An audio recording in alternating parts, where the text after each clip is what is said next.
Sir Santosh Kumar ji. सभापति महोदय, आपने मुझे माननीय वित्त मंत्री जी द्वारा वित्तीय वर्ष 2024-25 के लिए अंतरिम बजट में सदन में चर्चा के लिए अनुमति दी, इसके लिए आपको बहुत बहुत धन्यवाद। मैं अपनी पार्टी की तरफ से इस अंतरिम बजट का समर्थन करता हूं। सर्वप्रथम मैं माननीय प्रधानमंत्री जी का आभार प्रकट करता हूं कि हमारे गुजरी के लाल जननायक कर्पूरी ठाकुर जी को इस वर्ष भारत रत्न देने का काम किया है। यह मात्र आदर सम्मान और पुरस्कार नहीं है, बल्कि पूरे बिहार वासियों के लिए उनके सम्मानित नेता के प्रति सम्मान है। इसे बिहार के 14 करोड़ जनता गौरवान्वित महसूस कर रही है। यह पिछड़े, अति पिछड़े और कमज़ोर वर्गों के लोगों का सम्मान है। हमारे नेता माननीय मुख्यमंत्री नीतीश कुमार जी भी कर्पूरी ठाकुर जी के साथ काम किए हैं और उन्हीं के सिद्धांतों और वसूलों को आगे बढ़ाने का काम किए हैं। और जो आरक्षण उन्हीं की देन है। देश का पिछड़ा, अति पिछड़ा और शोषित समाज आज उनका ऋणी है। इसके साथ श्रद्धेय लाल कृष्ण आडवाणी जी को भी भारत रत्न मिला है। उनका सम्मान किसी पार्टी के कार्यकर्ता का सम्मान है। पुनः मोदी जी को इसके लिए हृदय से धन्यवाद देता हूँ। आज़ादी के बाद अब तक का लोकसभा आम चुनाव से पहले यह 7वां अंतरिम बजट पेश हुए हैं, जो असल में वोट ऑन अकाउंट होता है, लेकिन आने वाले चुनाव को लेकर धीरे धीरे लोक लुभावनी वाला अंतरिम बजट का रूप ले लिया था। मैं धन्यवाद देता हूं वित्त मंत्री जी को कि हम फिर से मूल रूप की ओर लौट रहे हैं। यह हिम्मत उन्होंने दिखाई है, क्योंकि मोदी जी है तो मुमकिन है। महोदय, 2014 में जब मोदी जी के नेतृत्व में एनडीए की सरकार आई, उसके पहले भारत को फ्रेजल 5 में रखा जाता था। इन 10 सालों में हमने जब टॉप 5 अर्थव्यवस्था बनाने का सफ़र तय किया है, यह बजट उसका प्रतिबिंब है। लोक लुभावनी नहीं, बल्कि यह देश की अर्थव्यवस्था को मजबूत करने के मार्ग पर यह बजट प्रशस्त है, जिसमें किसान, युवा, गरीब, महिलाओं को विशेष ध्यान में रखा गया है। हमें उम्मीद है कि 2024 में जब भारी बहुमत के साथ मोदी जी की सरकार बनेगी, एनडीए की सरकार वापसी होगी, तो जुलाई में जब पूर्ण बजट देश की जनता के हित में कई महत्वपूर्ण और ऐतिहासिक निर्णय लिए जाएंगे, जिसमें 2047 तक का भारत को विकसित भारत बनाने का लक्ष्य प्राप्त करेगा। यह हमारा आत्मविश्वास है। महोदय, अमृतकाल का यह दूसरा बजट है। मोदी जी के नेतृत्व में भारत अमृतकाल से कर्तव्य काल की ओर बढ़ रहा है। महोदय, मैं पूर्वी भारत के बिहार राज्य के सीमांचल और पूर्णिया संसदीय क्षेत्र से आता हूँ। दशकों तक कांग्रेस की सरकार जो केंद्र में रही, उसने बिहार को, विशेषकर सीमांचल और कोसी के इलाकों को पिछड़ा बनाए रखने का काम किया, जबकि कोसी और सीमांचल क्षेत्र में बाढ़ प्रभावित क्षेत्र रहा है। यहाँ के लोगों में गरीबी है, गुर्बत है। मोदी जी के आते ही दशकों से उपेक्षित यह क्षेत्र मोदी जी की दृष्टि पड़ी और पूर्णिया और सीमांचल के कई जिलों को एक्सप्रेशन डिस्ट्रिक्ट में शामिल करने का काम मोदी जी की सरकार ने किया।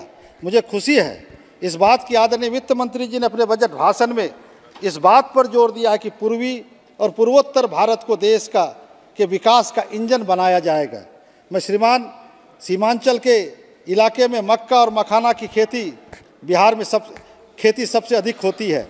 हमारी मांग है जब पूर्णकालिक बजट पेश हो तो सीमांचल में मक्का और मखाना आधारित उद्योग स्थापित करने के दिशा में पहल किया जाए, जिससे हमारी सबसे बड़ी समस्या जो मानव संसाधन के पलायन पर रोक लगाया जा सके।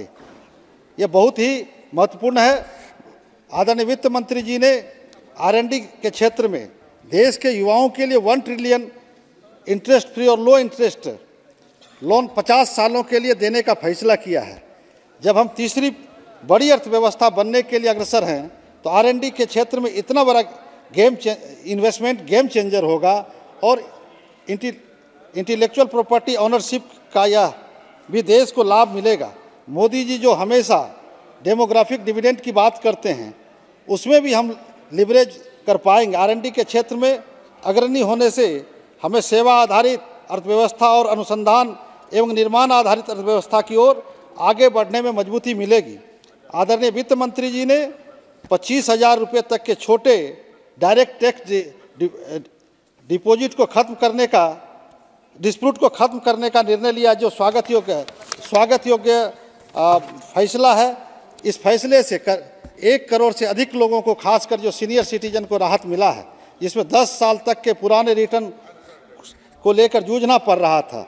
पिछले वित्तीय वर्ष में सरकार ने सबसे ज़्यादा ध्यान गरीब किसान और मजदूरों को देने का काम किया है। मनरेगा में वित्तीय वर्ष 23-24 में 60,000 करोड़ के एस्टिमेटेड बजट को बढ़ाकर 86,000 करोड़ बजट करने का काम किया गया है। वित्तीय घाटे को कम करते हुए भी वित्त मंत्री जी ने 23-24 में पीएम आवास योजना में 54,000 करोड़ से बढ़ाकर 80,671 करोड़ खर्च किए हैं। जब प्रधानमंत्री जी ने फरवरी 21 में नैनो लिक्विड यूरिया पर जोर दिया, तब से आयात होने वाले केमिकल यूरिया का डिमांड घटा है और नैनो लिक्विड यूरिया देश के अंदर ही प्रोडक्शन बढ़ा है। इस कारण वित्तीय वर्ष 2024 और 25 के लिए भी हम यूरिया का सब्सिडी कम कर पाए हैं। इससे देश के विदेशी मुद्रा भी बड़ी मात्रा में बचेगा। हमें इस बात पर भी हर्ष है कि पीएम कल्याण योजना के तहत 80 करोड़ गरीब परिवारों को मुफ्त राशन अगले 5 साल दिए जाने के लिए बढ़ाया गया है। यह सरकार पर कोई वित्तीय बोझ नहीं बढ़ेगा, क्योंकि सरकार यह अनाज अपने बफर स्टॉक से दे रही है। ये 80 करोड़ गरीब परिवार अपने इस बचत का खर्च शिक्षा और अन्य स्वास्थ्य और अन्य कर पाएंगे। लोहिया जी ने अंत्योदय कल्याण की बात की थी। यही अंत्योदय सरकार की, यह आदरणीय प्रधानमंत्री जी की प्राथमिकता है। वित्त मंत्री जी ने आशा और आंगनबाड़ी कार्यकर्ताओं को भी आयुष्मान भारत से जोड़ा है और सर्वाइकल कैंसर से पूरे विश्व में जितनी मृत्यु होती है उसका 1/4 केवल भारत में होता है। मुझे खुशी है कि वित्त मंत्री जी ने अपने बजट भाषण में इसकी चिंता व्यक्त की है और 9 से 14 वर्ष की किशोरियों के लिए वैक्सीन का प्रावधान किया है। आदरणीय प्रधानमंत्री जी ने 3 करोड़ लखपति दीदी का सरकार लक्ष्य रखा है कि 3 करोड़ लखपति दीदी हम बनाएंगे सेल्फ हेल्प ग्रुप की आजीविका की दीदियों को। इसके लिए बिहार में पहले से काम बिहार के माननीय मुख्यमंत्री जी ने जीविका के माध्यम से नारी सशक्तिकरण को मजबूत करने का काम पूर्व से करते आए हैं और केंद्र की सरकार ने, आज मोदी जी की सरकार ने 3 करोड़ महिलाओं को, हमारी माँ बहनों को सशक्त करने के लिए लखपति दीदी बनाने का योजना रखा है। यह फ्लेक्सिबल इंक्लूजन और नारी सशक्तिकरण का मजबूत कदम है। माननीय वित्त मंत्री जी ने पीएम आवास के तहत 2 करोड़ पक्के मकान का फैसला लिया है और 1 करोड़ घरों में पीएम सूर्योदय सोलर ऊर्जा से आच्छादित किया जाएगा। यह सराहनीय कदम है। माननीय वित्त मंत्री जी ने 40,000 वंदे भारत कोच बनाने की घोषणा की, अच्छी बात है। यह मेरा आदरणीय रेल मंत्री जी से आग्रह होगा कि वंदे भारत का किराया मिडिल क्लास के अनुरूप हो, यह सुनिश्चित करने की कृपा करें। अंतरिम बजट में रेलवे के अपग्रेडेशन की बात कही गई है। हमारा पूर्णिया रेल के क्षेत्र के मामले में 2 भागों में बटा हुआ, पूर्वोत्तर सीमांत रेलवे और मध्य पूर्व रेलवे में बटा हुआ है। मेरी समझ में यही कारण है कि पूर्णिया संसदीय क्षेत्र जितना रेल सुविधाओं मिलनी चाहिए उतना नहीं मिल पा रहा है। हमारे क्षेत्र की 2 रेल परियोजनाएं लंबित है। काफ़ी समय से हम सरकार से मांग करेंगे कि जब हम पूर्ण बजट में आएंगे तो दोनों परियोजनाओं को हमारा चालू कराया जाए, ताकि जो हमारा जलालगढ़ से किशनगंज रेलखंड परियोजना लंबित है, वहीं कुर्सेला बिहारीगंज रेलखंड परियोजना हमारी लंबित है, इसको पूरा कराने का काम जो पूर्ण बजट हो उसमें किया जाए। हमारा एक नेशनल हाईवे जो 4 लेन जो Bidupur Dalsingh Sarai Simri Bakhtiyarpur Purnia greenfield access road है, ये स्वीकृति के कगार पे है। इसको भी स्वीकृत करके आने वाले समय में अगले बजट में इसको लेके इस रोड का निर्माण कराया जाए।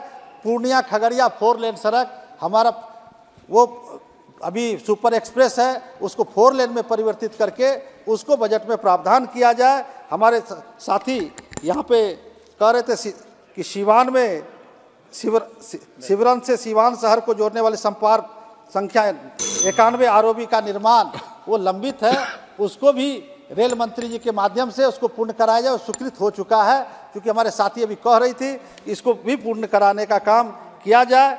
और पूर्णिया से रेल पटना के लिए कोई ट्रेन नहीं है, एक ट्रेन चलाने की कृपा किया जाए। कई योजनाएं हैं, मैं इसको लेकर देता हूं। माननीय सभापति महोदय, आपने इस बजट पे बोलने का मौका दिया, इसके लिए आपको बहुत बहुत धन्यवाद। और इस रेल वित्त मंत्री जी के बजट का समर्थन करते हुए अपनी बात समाप्त करना चाहते, बहुत बहुत धन्यवाद। गिरीश चंद्र जी।